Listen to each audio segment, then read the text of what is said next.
Kutoka mitaa ya São Gonçalo hadi kuwa mfalme wa Madrid. Hii siyo stori ya mpira pekee, ni stori ya ushindi dhidi ya dunia nzima.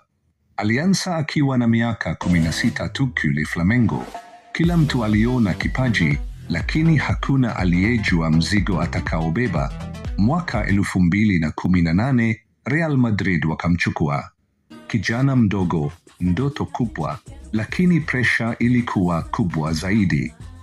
Watu walimcheka. Walisema hawezi kufunga. Hata wachezaji wenzake walimutilia shaka. Kumbuka ile clip ya Benzema? Lakini Vini hakukata tamaa. Alifanya kazi kimya kimya, akageuza kelele kuwa nguvu. Na sasa ni mchezaji hatari zaidi duniani.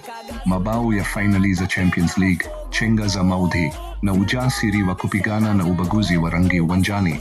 Vini Junior hatupigi mpira tu, anapigania heshima yetu. Leo hii, akishika mpira, dunia nzima inasimama. Vinicius Junior aliyekataliwa na binadamu, lakini akakubalika na historia.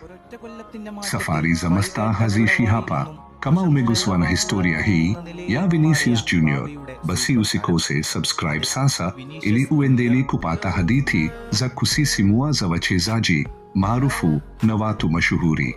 Like na ushare na marafiki ili tuijenge jamii hii.